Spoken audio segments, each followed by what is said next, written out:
A grande questão é assim, se a pessoa não souber onde ela está errando, se ela não souber qual é o erro dela, no caso, no equacionamento, equacionamento, né, a linguagem matemática ou o problema de teoria, como ela vai saber qual desses dois é o erro? Hum,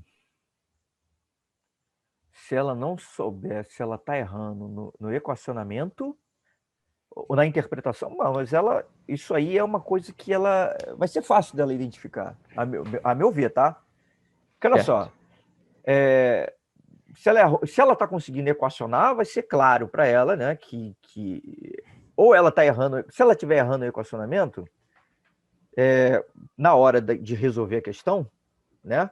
Eu tenho gravado vários vídeos aqui com questões resolvidas. Quando ela estiver vendo a minha resolução, ela vai ver que o equacionamento dela vai estar errado. Então ela vai saber que ela errou ali. E esse equacionamento errado, ele pode ter acontecido por um erro mesmo clássico de interpretação ou simplesmente por falta de atenção. Ou também pode acabar errando a fórmula, né? Mas é mais difícil, no caso. Pode errar a fórmula. Não, mas aí, errar a fórmula, deixa eu pensar aqui. Usar a fórmula errada ou usar Sim, mas, mas, algum... mas a fórmula, a utilização da fórmula é um passo depois do equacionamento. Não, tudo bem que faz parte do equacionamento também. Mas aí é um erro menor, digamos assim, de menor menor grau, né? grau de risco, digamos assim, para a prova. Tá? Mas assim, Sim. quando a pessoa lê a questão e não sabe por onde começar, no Ah, caso, é importante. mais difícil ela saber de onde vem o problema, porque ela pode não estar conseguindo interpretar, ou também pode não estar conseguindo entender a matéria abordada, né? A teoria. Como prosseguir nesse caso? Sim, sim, mas olha só, vamos lá, vamos voltar àquela sua pergunta lá de trás. Qual foi? O cara errou a primeira, errou a segunda, errou a terceira, errou a quarta, errou a quinta.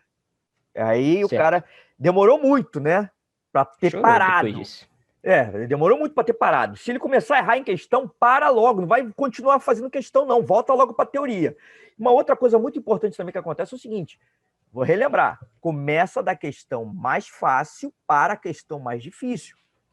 Se você começar da questão mais fácil para a questão mais difícil, isso já minimiza a probabilidade disso acontecer. Mas se mesmo assim acontecer, significa que você está precisando de questões mais básicas. Aí você talvez não tenha que começar pelo Enem. Aí talvez você tenha que pegar questões mais básicas daquela dificuldade que você está enfrentando. Deixa eu colocar isso melhor, olha só. A matemática é uma linguagem. Certo. E você tem que pegar essa linguagem matemática e quer dizer, é o contrário, né? O português também é uma linguagem, né?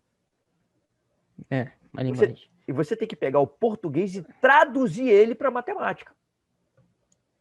Então, olha só, se para você as questões mais fáceis do Enem, olha só, estão ainda muito complexas para você na questão, nesse quesito de tradução, que é a interpretação. Primeiro a interpretação, tá?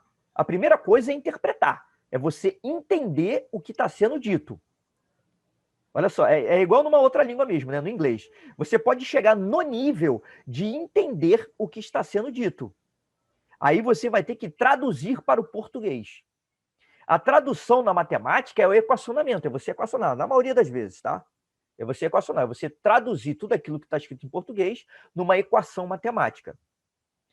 Se você está com dificuldade em interpretar, primeiro ponto, antes de traduzir, se está com dificuldade de interpretar as questões mais fáceis do Enem, talvez você tenha que começar a interpretar questões mais fáceis de serem interpretadas. E aí você vai ter que fazer questões que estão fora do escopo do Enem.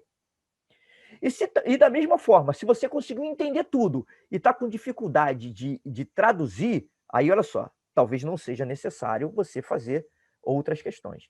Talvez, aí sim, talvez você tenha um problema na base. Por que eu digo isso? Olha só, por que eu digo isso? Quando eu falo assim, ó, vamos lá, uma questão bem básica lá, e eu falo assim, ó, 3 números consecutivos. Escreva 3 números consecutivos. 3 números Certo. consecutivos. Você pode escrever isso de várias formas diferentes. Você pode escrever x mais 1, x mais 2. Números naturais, números consecutivos, né? Logicamente, está falando de números inteiros. X mais 1 e x mais 2. Você pode escrever também x menos 1, x e x mais 1. São formas de você escrever números consecutivos. Se você quiser escrever números pares, olha só, números pares genéricos, como é que você faz? Você escreve 2n. É a única forma? Não. Você pode escrever 2n menos 2 ou 2n mais 2. São formas de você escrever números pares. Agora, olha só, se você tem dificuldade, você chega numa prova do Enem, ele fala isso, você tem dificuldade, você entendeu do que ele está falando, mas você não está conseguindo equacionar aquilo ali. Então você tem que ir na base, é a base disso aí. Você tem que entender o que são números consecutivos. E Né? na raiz, né, mesmo? E você tem que ir lá na raiz, você tem que ir na ferida lá do problema lá para resolver. Você tem que entender o que são números consecutivos. Primeiro, definição. Depois, pegar exemplos de números consecutivos, e aí sim, você vai ter que saber como representar esses números consecutivos. Tá? Você não precisa fazer questões para ver isso, você pode ver alguns exemplos. E aí isso vai ser suficiente para você começar a equacionar.